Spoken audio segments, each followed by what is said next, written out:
দিবা আর নয়তো একটা থাপ্পড় খাইবা, কোনটা করবা বলো?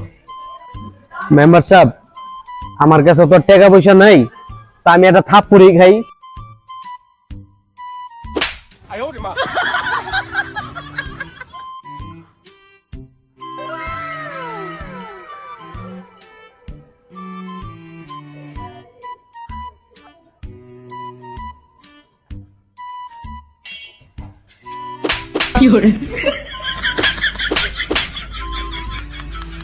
এলন মেম্বার সাহেব 500 টাকা, আর 200 টাকা দিয়ে দিবেন, আর আপনি 300 টাকা রাখবেন। এলন,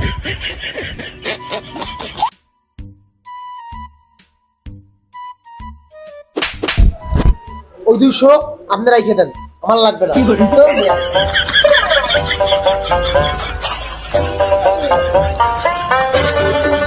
দোস্তর মেম্বার ইয়ার করুন।